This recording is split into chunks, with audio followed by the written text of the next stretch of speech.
Auspicia. Farmacia Pierantoni. Perfumería, accesorios, herboristería. Atención de obras sociales. Caseros y Saavedra. San Cristóbal, Santa Fe. Teléfono 423-455.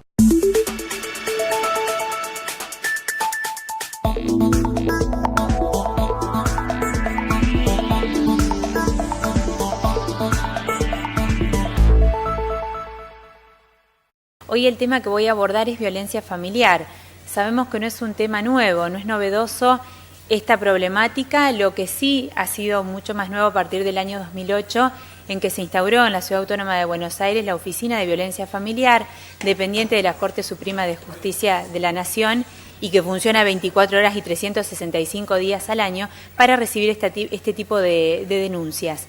¿Qué es lo que pasó con esto? Se estratificó un plan distinto de acción con respecto a la recepción de estas denuncias, todo lo que es en el marco de las provincias a nivel de todo el país y denuncias que se pueden tomar en las oficinas de policía correspondientes a donde se encuentren viviendo y que oportunamente se darán parte al Ministerio Público de la Acusación y o de la Defensa. Cuando hablamos de violencia familiar estamos hablando de un síndrome de conductas violentas en el marco de un hogar. Vamos a ver en la diapositiva siguiente que la Organización Mundial de la Salud primero basa como criterio que tiene que ser esto repetido y sostenido en el tiempo. Para que ustedes se den una idea, sucede que cuando nosotros hablamos de violencia de pareja o violencia conyugal, que es uno de los tipos que clasifica la Organización Mundial de la Salud, como estarán viendo en el primer ítem, esto con que se repita en 2 ciclos que vamos a ver al final de la exposición, ya clasifica como violencia familiar, ¿sí? O sea que tiene que ser repetido, tiene que haber más de un episodio. Vamos a ver cómo se hace esa distinción cuando se hace la denuncia. Otra de las formas distintas a la violencia entre pareja es el maltrato infantil. El maltrato infantil, ya sea por acción o por omisión, es decir, todos estos tipos que vemos aquí van a poder hacer a través de una acción violenta, que puede ser un maltrato físico o un maltrato sexual, un abuso sexual, o bien un abandono emocional, que es otra forma de maltrato, donde no hay una acción, sino que hay una omisión. Y se da, como dije, en todos los tipos. El maltrato a ancianos, los adolescentes maltratadores y maltratados. Esto se estudió mucho en los últimos tiempos. La violencia filioparental, es decir, de hijos adolescentes hacia padres o hacia los abuelos también. Y el maltrato a discapacitados e incapaces. Como verán, van a haber hay muchos tipos de violencia familiar. Antes se conocía solamente en la pareja, ¿sí? O se denunciaba menos. Hay que romper muchos mitos con respecto a esto. Las mujeres son más agredidas con mucha más frecuencia. ¿Qué es lo que sucede? También hay una cifra negra de la criminalidad o de estas denuncias donde los hombres no denuncian. Por cuestiones de pautas culturales, los hombres denuncian menos. Es mucho menos frecuente que se reciba este tipo de denuncias en las oficinas de policía o en los destacamentos. O sea, tiene que quedarnos en claro que pueden ser hombres agredidos también. Vimos todo el espectro de los tipos de personas en un hogar, en una relación de familia, que pueden ser agredidos. Y otro mito también, que esto solamente sucede en los medios socioeconómicos bajos, en las familias de pocos recursos. Esto es absolutamente un mito, es como el abuso sexual. Esto ocurre en familias de todos los niveles socioeconómicos. La excepción es que las familias que tienen medios carenciados están un poco más expuestas al sistema sanitario y de justicia en general. Entonces, por ahí al estar más expuestos, son más tendientes a generar la denuncia. Mientras que en las familias por ahí instauradas con mejores medios socioeconómicos y con otras pautas culturales, esto queda a modo de secreto, ¿sí?